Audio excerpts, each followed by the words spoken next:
وعدہ ہے میرا 24 گھنٹے میں خوشخبری ملے گی۔ یہ خفیہ تسبیح پڑھنے سے 24 گھنٹے کے اندر اندر آپ کو خوشخبری ملے گی۔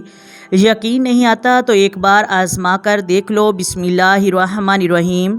السلام علیکم ورحمۃ اللہ وبرکاتہ۔ آج کی اس ویڈیو میں ہم آپ کو وہ وظیفہ بتانے جا رہے ہیں جو ایک دن کا وظیفہ ہے اور ایک دن کے اندر اندر ہی آپ کا کام ہو جائے گا، آپ کی مشکلیں حل ہو جائیں گی، آپ کی خواہش کو پورا کر سکتا ہے اور جو بھی مصیبت اور مشکل ہے وہ بھی ختم کر سکتا ہے، آپ کی دلی حاجت کو پورا کر سکتا ہے، دلی مراد کو پورا کر سکتا ہے، جو بھی کوئی مشکل ہے وہ حل کر سکتا ہے۔ آپ ایسے وظیفے جو کر کر کے تھک چکے ہیں تو محترم ناظرین، جو آپ ہمیشہ سے کرتے آ رہے ہیں، آج ان وظیفوں سے آپ کو نجات دلا کر ایک ایسے وظیفے کے بارے میں بتائیں گے جو اگر آپ نے کامل یقین کے ساتھ کر لیا تو ایک دن کے اندر اندر آپ کا کام ہو جائے گا، آپ کو تمام خوشیاں ملیں گی، ہر کامیابی کامرانی آپ کے قدم چومے گی اور ہر خوشی آپ کے قدم چومے گی۔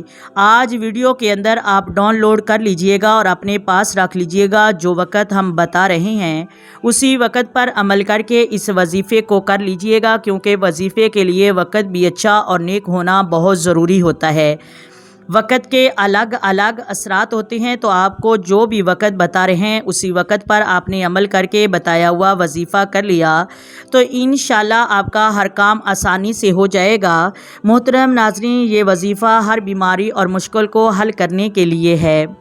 آج اس وظیفے میں ہم سورۃ فاتحہ کی بات کریں گے۔ ہم زیادہ وقت نہیں لیں گے، مختصر وقت میں آپ کو سورۃ فاتحہ کی فضیلت اور فضائل کے بارے میں بتائیں گے۔ آئیں ویڈیو کا آغاز کرتے ہیں۔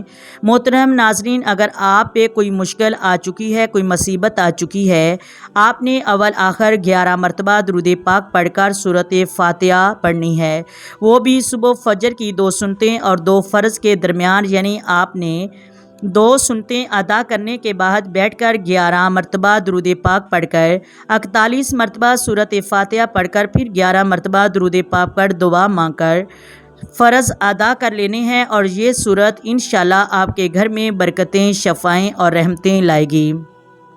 محترم ناظرین، کیونکہ اس سورت کا نام سورۃ الشفا بھی ہے اور یہ شفائیں بھی لاتی ہے، ہر مشکل کا حل ہے، ہر مصیبت کا توڑ ہے۔ سورۃ فاتحہ سے تقدیر بدلتی دیکھی، دنیاوی اور روحانی معاملات حل کرنے کا سب سے بہترین عمل آئیں آپ کو بتاتے ہیں۔ انسان جب بیماریوں سے عاجز آ چکا ہے تو ڈاکٹر بھی اسے روحانی علاج کا مشورہ دیتے ہیں۔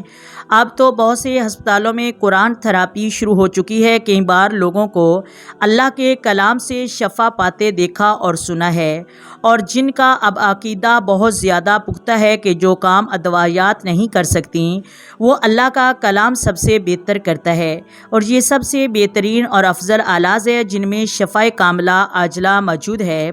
محترم ناظرین، پچھلے دنوں ایک صاحب جو سرکاری ادارے میں اچھی پوسٹ پر تھا بتا رہے تھے کہ انہیں جسمانی طور پر نقاہت اور بے چینی بہت ہونے لگی، تھکن ہر وقت سر پر سوار رہتی، جبکہ دفتر کا کام اتنا احساس ہے کہ اس میں غفلت کی کوئی گنجائش نہیں۔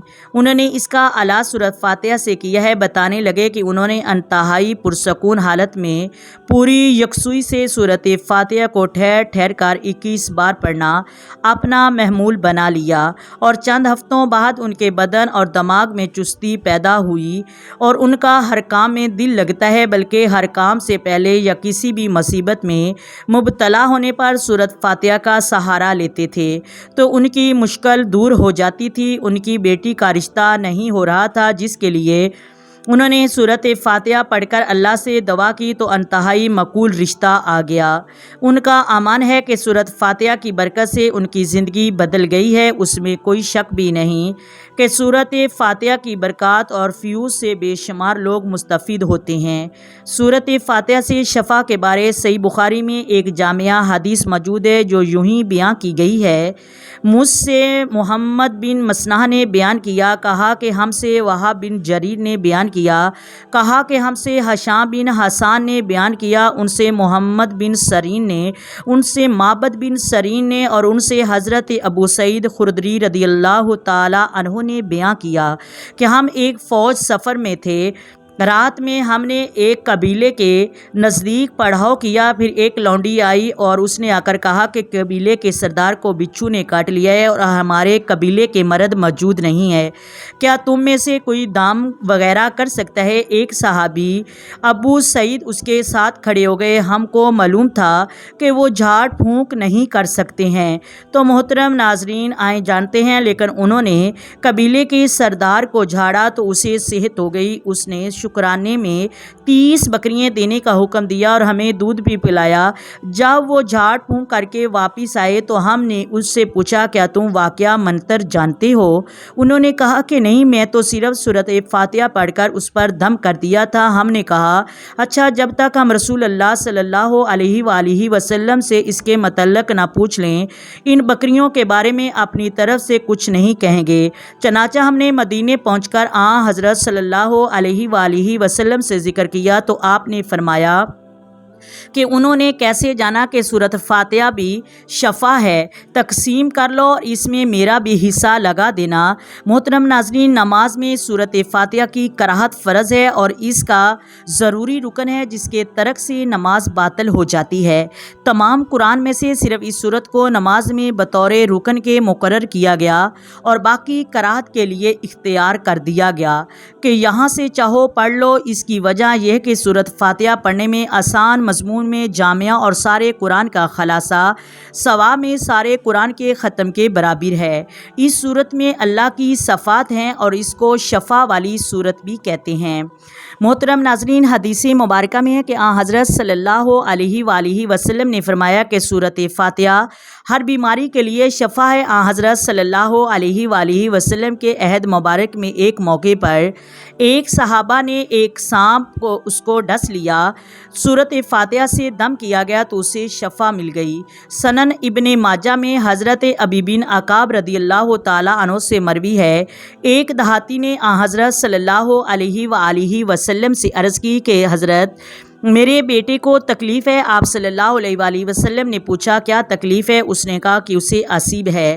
آپ صلی اللہ علیہ وآلہ وسلم نے فرمایا اسے میرے پاس لے آؤ۔ چنانچہ وہ لے آیا تو آپ صلی اللہ علیہ وآلہ وسلم نے اسے اپنے سامنے بٹھایا اور اس پر سورۃ فاتحہ اور دیگر آیات سے دم کیا تو وہ لڑکا کھڑا ہو کر گویا اسے ایسے جیسے کوئی تکلیف نہیں تھی۔ سورۃ فاتحہ کو کثرت سے پڑھنا ثواب ہے اور اللہ کی رضا سے بلا شبہ ہر مشکل حل ہے۔